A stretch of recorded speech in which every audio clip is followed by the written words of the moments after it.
தினம் ஒரு ஜெபம் என்கிற ஜெப வேலைக்கு நேராக இயேசு கிறிஸ்துவின் நாமத்தினாலே உங்களை வாழ்த்தி வரவேற்கிறேன். இன்றைய நாளுக்குரிய வசனம் சங்கீதங்களின் புஸ்தகம் 37வது சங்கீதம் வசனம் 8. கோபத்தை நெகிழ்ந்து உக்கிரத்தை விட்டுவிடு, பொல்லாப்பு செய்ய ஏதுவான எரிச்சல் உனக்கு வேண்டாம். நாம் யாவரும் கண்களை மூடி தேவனை நோக்கி பார்ப்போம்.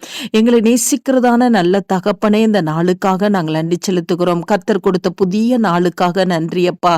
புதிய கிருபையோடு கர்த்தர் இந்த நாள்ல எங்கள் மத்தியிலே நீங்க இறங்கி வந்திருக்கிறீங்கப்பா, அதற்காக ஸ்தோத்திரம். முழு இருதயத்தோடு இந்த காலவேளையில உம்மை துதிக்கிறோம். கர்த்தர் கொடுத்த வார்த்தைக்காக நன்றி அப்பா. கோபத்தை நெகிழ்ந்து உக்கிரத்தை விட்டுவிட கர்த்தர் உதவி செய்யுங்க. இந்த நாள்ல என்னோடு கூட சேர்ந்து ஜெபிக்கிற உடைய பிள்ளைகளுடைய இருதயத்துக்குள்ளே கோபங்கள் இருக்குமானால், அன்றைய உக்கிரகம் இருக்குமானால், அவைகளை விட்டு விடுகிற கிருபையை கர்த்தர் இந்த நாளில் நீர் கட்டளையிடும்படியாய் ஜெபிக்கிறேன். கோபத்தினாலே ஆண்டவரே எத்தனை குடும்பங்கள் இன்றைக்கு பிரிந்து போகிறார்களே ஆண்டவரே. அப்பா அம்மாக்கு ஸ்தோத்திரம். எத்தனை குடும்பங்களுக்குள்ளே ஆண்டவரே சண்டைகள், ஆண்டவரே பிரச்சனைகள், போராட்டங்கள், பிரிவினைகள் வருகிறதப்பா.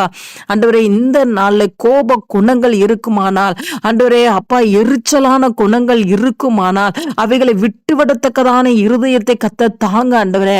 அன்பினாலே நிரப்புங்கப்பா, சந்தோஷத்தினாலே நிரப்புங்கப்பா, சமாதானத்தினாலே நிரப்புங்கப்பா. ஆவியின் கனிகள் உம்முடைய பிள்ளைகளுக்குள்ள இறங்கி வரும்படியாய் ஜெபிக்கிறேன் சுவாமி. அப்பா கோபத்தை நெகிழ்ந்து ஆண்டவரே இன்றைக்கு உக்கிரத்தை விட்டுவிட கர்த்தர் ஒவ்வொருவருக்கும் நீர் அருளி செய்யும்படியாய் ஜெபிக்கிறேன் சுவாமி. ஆண்டவரே உமக்கு ஸ்தோத்திரம் ஆண்டவரே. எரிச்சலான சுபாவங்கள் வாலிப பிள்ளைகளுக்குள்ளே வேண்டாம் ஆண்டவரே. அப்பா உமக்கு ஸ்தோத்திரம் ஆண்டவரே. ஒவ்வொருவரையும் இன்றைக்கு நீர் கழுவும்படியாய் ஜெபிக்கிறேன். இந்த பாவத்திலிருந்து விடுதலை பெற்றுக்கொள்ள கர்த்தர் உதவி செய்யுங்க. அப்பொழுது ஆண்டவரே உம்முடைய பிள்ளைகளை கர்த்தர் ஆசீர்வதிப்பீங்க. உமக்கு ஸ்தோத்திரம் ஆண்டவரே. ஆண்டவரே உங்கள் சாந்த குணம் எல்லா மனுஷருக்கும் தெரிந்திருக்க கடவுது என்று சொல்லி இருக்கிறீங்கல்லப்பா. அப்படியா நம்முடைய பிள்ளைகள் கோபத்தை விட்டு விட்டு ஆண்டவரே அந்த சாந்த குணத்தை ஆண்டவரே தன்னுடைய குடும்பத்திலையும் ஆண்டவரே சமுதாயத்திலையும் வெளிப்படுத்த கர்த்தர் உதவி செய்யுங்க.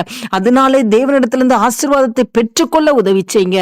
இயேசுவின் மூலம் ஜெபிக்கிறேன் நல்ல பிதாவே. ஆமேன், ஆமேன்.